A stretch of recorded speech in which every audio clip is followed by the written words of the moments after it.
Hallo, heute stehen wir hier mit Ernesto Fischer in seinem Museum hier in Bella Vista.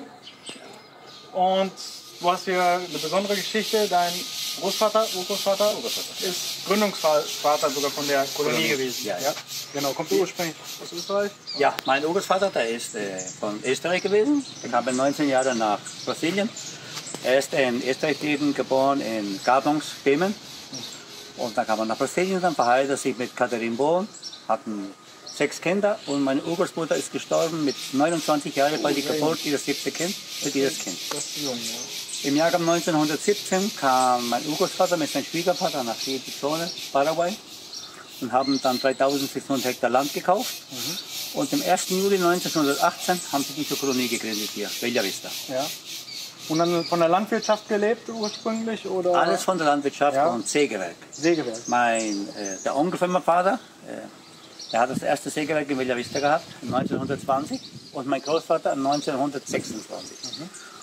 Aber normalerweise haben sie alle gelebt davon, Schweinezucht, von alles. Also alles, was der Landwirtschaft, Selbstversorgung, ja. Am Anfang war es sehr schwer gewesen, weil die kamen ja auch in die Wildnis rein. Da haben sie die erste Zeit gelebt von Wildfleisch, von Fische, von Honig, von Früchten, das war. Aber haben es gut geschafft. Okay, also erst war hier auch gar nichts an Zivilisation. War gar nichts. Erst die deutschen Einwanderer damals. Ja, die ersten Einwanderungen hier, was in die Kolonie war Hohenau.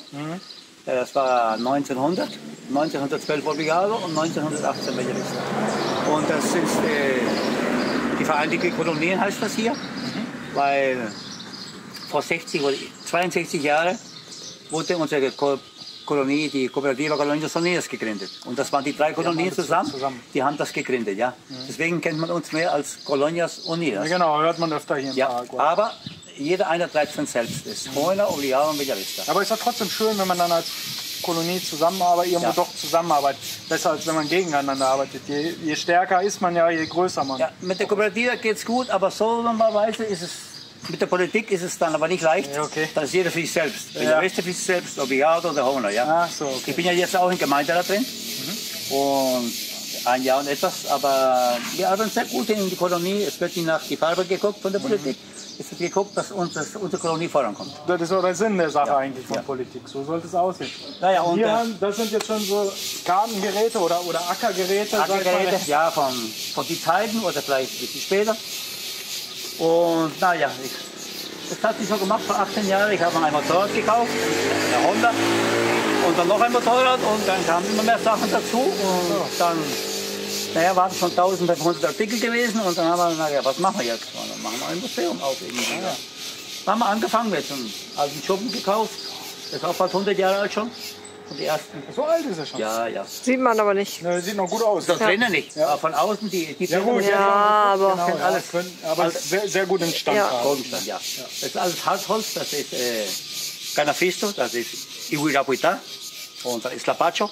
Lapacho das ist alles Hartholz, gutes Holz. Ja. Und, und dann haben wir so angefangen, und im August waren 5 Jahre gewesen, wo wir geöffnet haben, das Museum am Publikum. Ja. Also 5 Jahre ist 5 Jahre, ja. Und jetzt haben wir ungefähr 7000 Artikel. 7000 Artikel, ja. Dann werden wir uns jetzt mal ein paar anschauen. Ja, das kann man machen. Wir haben ja jetzt hier schon so ein bisschen diese Ackergeräte, einen Traktor, sogar nur mit Stahlreifen. Stahlreifen, ja.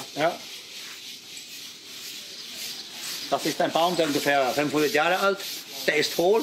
Von diesen Bäumen, ein hohler Baum, wurde damals Brücken gebaut. Brücken? Ja. Ja, weil du sagtest gerade, das ist ein sehr starkes Holz. Ja. Ne? Das hier ist also prima, mit das wurden damals die Plätze beigefahren, vom Sägewerk. Ja. Die wurden drunter gebunden. Ah, das haben wir bei uns oben im Chaco, steht auch noch so in dem ein Museum da. Steht auch so. Genau, das.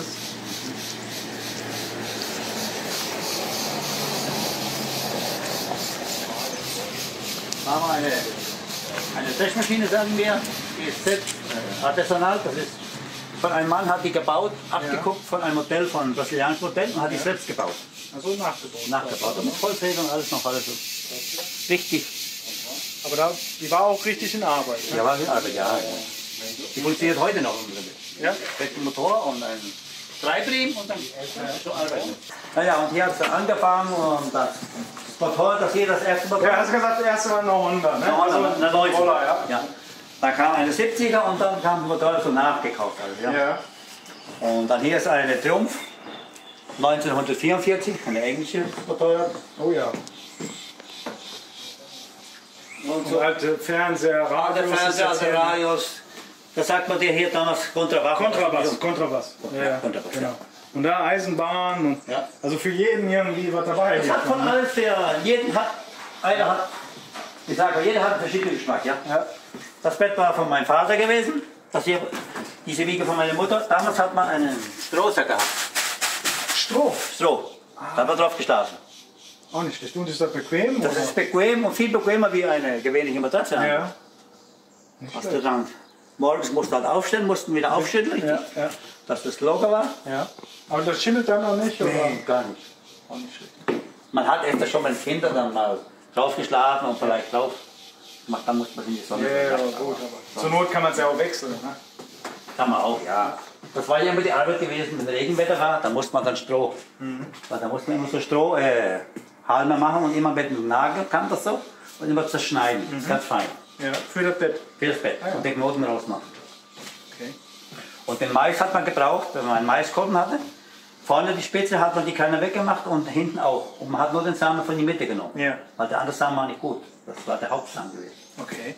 Da muss man auch erstmal wissen. Genau. Das muss man erstmal wissen. Wir Auch haben- Fleischwölfe, ja. Ah, hier hat Fleischwölfe, da hat Kaffeemehl. Kaffeemehl, Pfeffermehl, Wagen. verschiedene. Ja. Wir haben hier noch ein Mix von der ersten damals. Das ist vielleicht ganz gut, wenn in Deutschland mal der Blackout kommt. Ja. Und so haben wir verschiedene Sachen. Das hier da auf für Wäsche waschen. Ah ja, das habe ich ja schon. Ein Das hier Waschbrett. wurde damals gebraucht für Wäsche waschen hier. Da haben wir hier hat man gesagt Waschklopfer. Ja. Da wurde dann die Wäsche gekocht im heißen Wasser. Und dann wurde die Wäsche ausgetaucht. Ja. Und immer die Wäsche rum und so. Also mühselig. Ja, und wenn wir nicht gehorcht haben, haben wir auch Ja, gewählt. gut, für die Kindererziehung auch gut geeignet. Auch gut. Ja. Besteck, altes noch. Also Besteck, Porzellan. Porzellan, Bügeleisen. Silber, Bügeleisen. Auch hat- für ohne Strom. Über 70 Stück. Ja, hier gesagt, ach ja, hier sind wir noch. Ja, da haben wir eins, das hier ist eins von der ältesten. 1680, da wurde das Eisen heiß gemacht und dann hier reingeschoben. Und das hier ist das schwerste Bügeleisen, das hat 8 Kilo 300 mit Kohle. Brauchst du kommt keine richtig Kohle Gewichte da. Da mehr. kommt Kohle rein. Und das ist das kleinste, ja. Ah, für die Feinarbeit. Fein, aber ich sage für den Kragen, glaube ich, haben Ja. wir den gebraucht dazu. Auch nicht schlecht. Aber hier in Paraguay normale wurden diese gebraucht mit Kohle, diese, ja. Und dann kamen welche später mit Alkohol. So, dann haben die wie so einen Brenner da drin. Ja, und dann, ja. Interessant. Und diese hier ist von der Jesuitenzeit her. Ach, von den Reduktionen sogar Ja, noch so eine ja. Glocke? Ja. Aber 2 Stück, das ist der eine und der andere auch. Ja. Ja. Und hier haben wir verschiedene Sachen, was von Kriegssachen sind. Chaco-Krieg auch? Oder? Hier haben wir Triple-Allianz-Krieg. Ah, Triple Das ist Triple-Allianz-Krieg. Ja. Das hier, das waren die Waffen, die Paraguay gebraucht hat im Triple-Allianz-Krieg. Mit Bajonett noch? Ja, mit Bajonett. Ja. Und das hat man dann hier oben wurde geladen. Ja. Ach so, noch richtige Vorderlader. Vorderlader. Oder Und hier war dann Pulver hingetan Ja. und dann so zurück. Feuerstein noch. Feuerstein rein. und dann hat man hier und haben wir dann. Ja. Nicht schlecht. Was da noch und alles für wenn es nicht ging, war es Bajonett. in der Schatzkammer ist. Ja genau, wenn die Munition leer war, dann das Bajonett. Ja, das ja nicht. Paraguay damals hatten ja keine Kugeln mehr gehabt, haben wir Steine genommen. Oder irgendwas sie gefunden haben. Hauptsache jemand kommt vorne rausgeflogen. Das hier ist wieder von Chaco-Krieg. Das Ein bisschen moderner. Ein bisschen moderner. So ein Mauser, ne, oder? Ja. Das ist ein Auto. So ein Mauser mit Bajonett.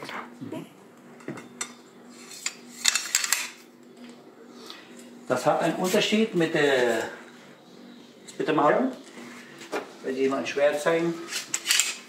Bajonett.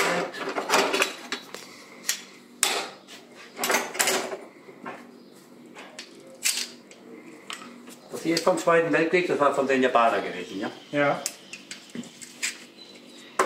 Ich will mal eins zeigen, wo vom Ersten Weltkrieg war. Ein bisschen verschieden gewesen. Das war ungefähr so gewesen vom Ersten Weltkrieg. Da war, wenn du den hier runternimmst, dieses war nicht gewesen, ja hier. Ah, diese Blutrinne oder wie die Blutrinne, heißt, ja. damit, genau. Vom am Ersten Weltkrieg oder im Triple-Allianz-Krieg, wo das gebraucht wurde, wenn man einen gestochen hat, dann hat es sich nach innen verblutet. Und hier ist das Blut geronnen. Rauslaufen kann. Ja. Auf beiden Seiten. Ja. Zu, damit sich keiner verletzt. Nee, der hier ist vom Triple-Allianz-Krieg. Ja. Also richtiger. Das war von der Kavallerie, ja? Ja. Das sieht man auch. Und damit haben die auch richtig gekämpft. Der andere hatte dann auch einen Säbel und dann haben die so Schwertkämpfer noch gemacht. Ja. Aber bei dem oben Pferd hat immer einen Vorteil gehabt, weil er von oben nach unten. Ja, weil er von oben runter ist. Und ich sehe gerade hier so einen Brustpanzer. Ist das aus welchem? Das weiß ich nicht. Ist das noch von den Conquistadoren? Oder? Ich weiß es nicht genau. Das haben sie mir mal verkauft, das ist so, aber von wo es herkommt, genau weiß ich nicht. Das scheint mal wie Aluminium. Ja, ist sehr leicht. Das ist vielleicht auch nur eine Nachbildung. Ja. Gute Granate. Das sind Handgranaten. Das war Granaten gewesen, da, wenn man geübt hat. Ja. Die hatten noch hier ein bisschen Pulver drin, aber nichts. Also ist halt nicht. Nur nur Weizen, zum Üben. Wo eben der Weizen geschmissen hat, der gewerft. Und das ist von Chapa her und das ist vom Ersten Weltkrieg von Franzosen. Ja. Die sind die Militärisiert. Nee, die sind voll. Wir haben von einem anderen Museum gehört, da standen volle rum, bis dann mal gesagt wurde, ihr müsst die mal entschärfen. Ja. Mittlerweile sind sie dann auch entschärft. Und naja, siehst du, das hier ist ja vor. Ja, vom Kaiser noch, die gute Pickelhaube. Ja, Pickelhaube, 2 Stück noch. Ja. Aber die sind dann hier mitgebracht worden von den Einwanderern. Von Einwanderern, ja. Und diese Bilder waren von Chaco-Krieg, siehst du? Die Leute sind verdurstet. Ja, haben wir ja gehört. Also wir waren letztes Mal noch in so einem Fortin und dann, da waren noch Überreste hier von diesen Ford-Autos. Ja, das ist ganz grauenvoller Krieg da gewesen. Ich habe jetzt gehört, die haben den Fortin dort, ich glaube, ich habe das ein bisschen verbessert, glaube ich. Ah ja, da waren wir noch nicht. Da soll ja... Letztens Fortin Toledo waren wir letztens und Fortin Bocoron waren wir schon. Ja. Aber ich habe nur gehört, dass Isla Poí wollen wir uns auch noch anschauen. Wir wollen die alle nach und nach mal sehen. Also da kümmern die sich schön drum. Ja. Das wird gut gepflegt. Ja, da hier haben wir noch schon gesprochen. Hier ist die kleinste Bibel von der Welt. Dann hier ist eine Bibel von 1706. Das ist eine ganz alte Bibel, die wurde gefunden in ein abgebranntes Haus. Und die Bibel ist nicht verbrannt. Die hat mir eine Frau verkauft im Alters, weil ihr Mann war Sammler, ist er gestorben und sie hat dann Sachen verkauft. Ja. Sie hatte kein Interesse gehabt an so Sachen. Ja, hier haben wir verschiedene Schreibmaschinen, verschiedene Handys. Ich sehe gerade den Rasenmäher, so einen Rasenmäher hatten meine Eltern sogar noch in Deutschland. Ja. Weißt du, da müsste ich immer auch mit der Hand noch Rasen mähen. Ja, da hat man, ich sag immer, das war ganz gut gewesen. Da hat man Bewegung. Ne? Bewegung gehabt noch dazu. So alte Handys da. Ja. Also das waren die ersten, die großen. Wie so ein Hey! Ja. Hast du eine Seite hängen gehabt, dann bist du einseitig. Ja, ich glaube schwer. auch. Ja. Verschiedene Wagen. Und ich auch erzählte heute, dass damals war unser Klopapier. Viele Leute wollen das nicht glauben, das ist aber wirklich kratzig. Fühlt sich, also ich denke mal, es ist kratzig oder so. Aber trotzdem, das funktioniert. Hat funktioniert. Ja. Okay, ich frage mich jetzt wie, aber naja, wollen wir jetzt nicht vormachen. Ne? Ja, aber es war halt nichts anderes gewesen. Nee, ist ja gut, man muss ja dann nehmen, wenn man oder hat. musst du dann im Wald gehen oder so, oder hast irgendeinen Strauch geholt. Oder irgendeine Blätter oder ja. so. Ne? Wirklich Beton. Ja. Wenn du dich vergriffen hast, hast du vielleicht so Brennnessel geholt und dann ist der Maiskolben doch besser. Ja, doch besser, ja. So, hier haben wir Feuerzeuge. Feuerzeuge, verschiedene Feuerzeuge. Es sind nicht sehr viele alte bei, aber schon interessant. Ja, so wie Formen und alles. Ja. Ne? Löffel. Ja. Aber das sind auch immer so Andenken. Andenkenlöffel, ja. Uhren. Hier sind verschiedene Uhren. Das ist ja hier die Geschichte erzählen nochmal. Das war mein Urgroßvater, meine Urgroßmutter, die als jung gestorben ist. Ja. Und das war sein Schwiegervater Josef Bohn, Erdmann Fischer. Josef Bohn hatte schon 70 Jahre gehabt, wo er hier kam, und mein Urgroßvater 61. War schon ziemlich alt gewesen. Und aber mich trotzdem noch eine ganze Kolonie gegründet. Ne? Ja. Und das war mein Vater. Mit 91 Jahren hat er noch sein Baum immer noch gekippelt. fleißig da am Arbeiten. Ja, hier war er 93. Auch noch am Arbeiten. Aber noch abspritzen. Ja. Aber der Baumstamm da unten, das ist auch so ein riesen. Das war ein Timbach. Timbach. Ja, aber das Holz gibt's. Also sie hat da schon was draus gebaut. Ja, ja, Eine Timbach. Couch. Ach, guck mal, Schatz, so einen Ofen willst du doch haben hier, ne? Ja, schon seit wir hier sind, ne? Guck mal, mit dem Waffeleisen schön Noch dabei. ein, ja. Alles wird gebraucht. Der Heber hat damals das Wasser heiß gemacht. Ja. Das ist abgelassen. Damals war normal gewesen, die Leute haben ja nicht, das wie heute gehabt, ein Thermofil-Matte-Ding oder was. Da wurde vorne oben sich hingesetzt, eine Holzbank und in die Holzbank drin war das Holz, ein bisschen Holz gefällt, Holz zugelegt und damit ein Kessel und da noch Matte, Wasser eingeschnitten. Ja. Ja. Und na, das ist wieder, wo Stämme gefahren hat, ja, mit dem Wagen schon. Das war mein Vater mit dem ersten Traktor, den haben sie 1950 gekauft. Oder? Und mein Vater, glaube ich, war 26 Jahre alt. Ja. Und das war die ganze Familie gewesen, von Oskar Fischer und Hilde Rickziegel. Das war mein Großvater, meine Großmutter und das waren 8 Geschwister. Und das war mein Vater. Die sind schon alle gestorben. Ja. Mein Großvater, meine Großmutter. Ja, hier haben wir noch einen von den. Ah, so ein Zahnarzt. Zahnarzt, ja. Ne? Ja, Zahnarzt, das war von damals. Da wurde mal gequält mit. Ja, glaube ich, dass man damit gequält wurde. Aber ich weiß nicht, wenn man Zahnschmerzen hat, dann ist das vielleicht noch die bessere Option. Ja, dann weißt du, ich sollte nicht was mehr werden. Genau, dann Hauptsache man wird die Schmerzen. Ja. Das ist eine Privatsammlung, wo meine war, aber habe sie dann auch hierher gebracht. Ja. Verschiedene Taxis. Alle Welt. Das hier ist für Leder. Also eine Ledernähmaschine. Ja, das ist eine für Leder zum. Das Leder wurde gegerbt und dann wurde das durchgeschoben und immer mehr durchgeschoben, immer dass es dünner wird, ja. Ja. Und das hier war dann für die Schuhe. Für Schuhe nähen und für Schuhe machen oder ja, Schustermaschine. Das ist auch eine deutsche Maschine. Die ist von Schweden. Dann haben wir eine Wasserbombe, verschiedene Sägen. Die haben mir Trumpfsägen gesagt. Trumpfsägen. Ja. Da wurde ein Baum geschnitten, das ging hin und her so. Ja, mussten ja mit 2 Mann, glaube ich. Ja, jeder Seite einer. Ja, aber man durfte nicht trinken, man musste immer nur ziehen. Ja. Und dann nächste ziehen. Naja, das waren schon andere Zeiten gewesen. Ich glaube auch, der war schon ein bisschen schwerer. Ne? Oh, hier haben wir Bärenfallen. Ja, das ist die gräßende Tigerfalle. Ja.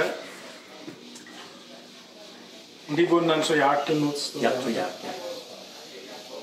Die verschiedenen Sachen von Schreinern. Heutzutage wird der Dreieck gebraucht. Das wurde damals gebraucht für ein Auto. Da wurde Benzin reingetan, sagt man Gasoil. Und dann wurde das abgestaubt. Da kam so eine Tochter raus und da musste das anmachen mit. Dann hat das gebrennt. Hast du eins vor ein Auto getan, eins im hinteren Auto. Ja? Und das hat die Wegpolizei verlangt. Das muss man haben. Das war als Sicherheit. Ach so, ja, genau. Ach so. Und das war dann das, man sagt das Phosphorfeuer. Das war was ganz anderes gewesen. Wenn du mit das hier angemacht hast, das ist nicht gleich ausgegangen, weil das ist mit Wachs. Hat lange gebrennt. Und ich glaube, die kann man überall so fast dran anzünden. Ja. Und ja, die anderen heutzutage, die konnten alle mit Holz, die machst du an und hast es noch runter, geht es auch schon aus. Und die nicht, die haben ja gut gehabt. Und das war, was die Wegpolizei verlangt hat. Ja. Und damals, wenn die Wegpolizei angehalten hatten und dein Licht ging nicht, dann konntest du auf die Seite fahren.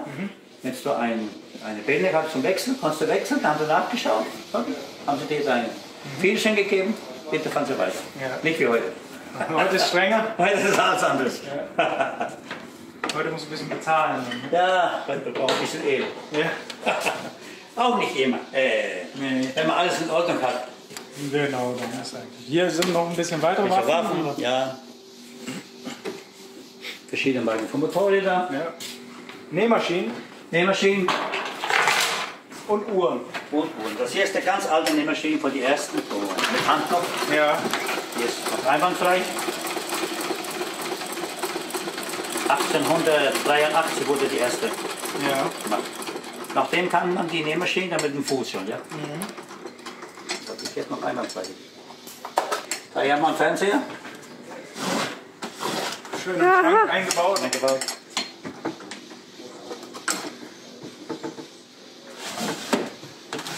Daher haben wir ein Plattenspieler mit Radio, Blaufunk. Ja. Das wird aber alles importiert von Deutschland? Von oder? Deutschland, die meisten Sachen. Und später auch von Argentinien. Ja. Uhren verschiedene, da hat verschiedene Uhren von USA, von Deutschland, von Frankreich. Normalerweise die Uhren, wo in USA gemacht wurden, das Gewerbe drin, das wurde.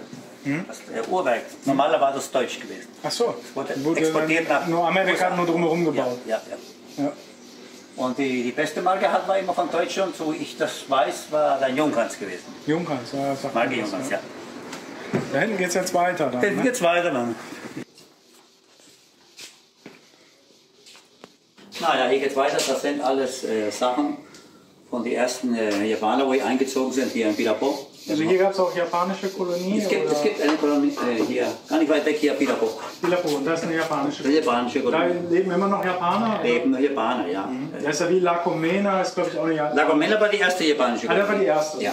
Dann glaube ich kam Pirapo, dann kam hier nach Santa Rosa, nach Kawasu glaube ich auch.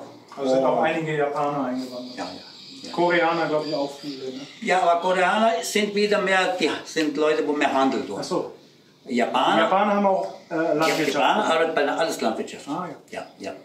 Und die, was von Polen waren, von Ukrainien und was von Deutschen war, Alles Landwirtschaft. Alles Landwirtschaft. Der eine hat dann mehr Viehzucht, der andere hat dann mehr Reispflanzung oder der andere hat dann andere Sachen gepflanzt, aber alles Landwirtschaft, ja. Dann haben wir verschiedene Fahrräder hier. Schreibmaschinen.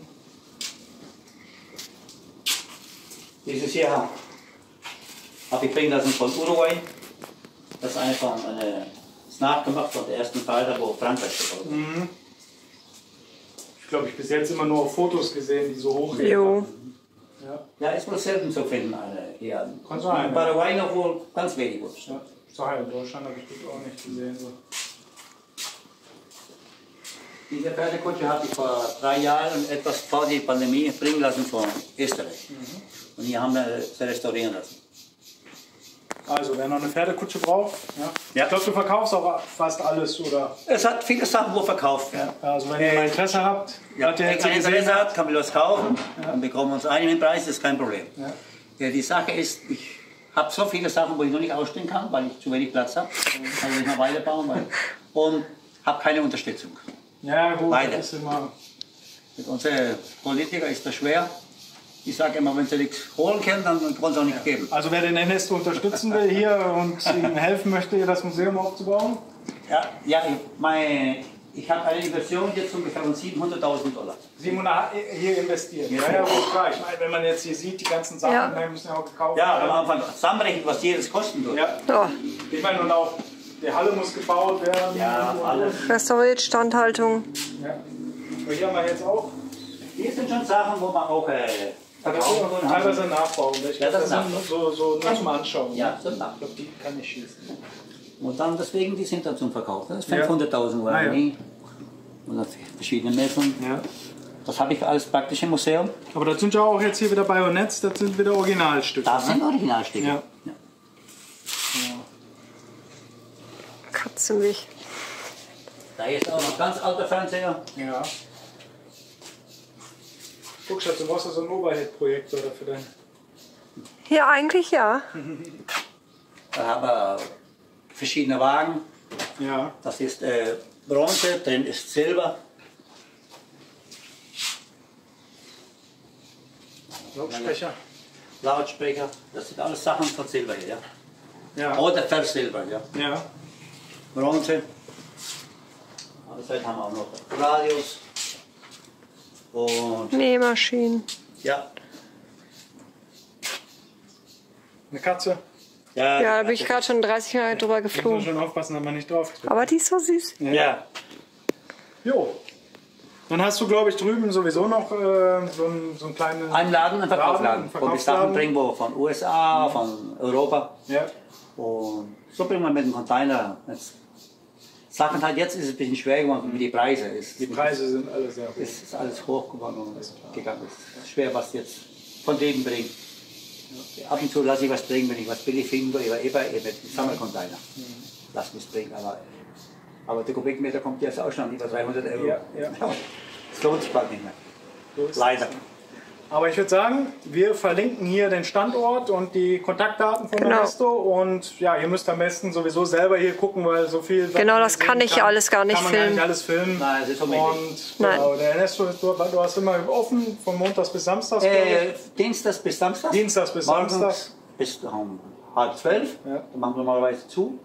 Und nachmittags wieder von 2 bis 6, 7 nachmittags. genau. Das ist. Und sonntags, nachmittag, wenn einer kommen will, der ruft dann an und dann. Achso, nach Absprache, dann Ja, wäre auch Sonntag, möglich. ja. Ne? Also seht ihr, meldet Könnt euch. ihr eigentlich fast immer, ja. Genau. Ja, ja, fast immer. Und wenn einer montags kommen will und wir sind gerade da, ist auch kein Problem. Ja. Ist definitiv interessant. Ja. Also, bis dann, ciao. Gut, danke, ciao.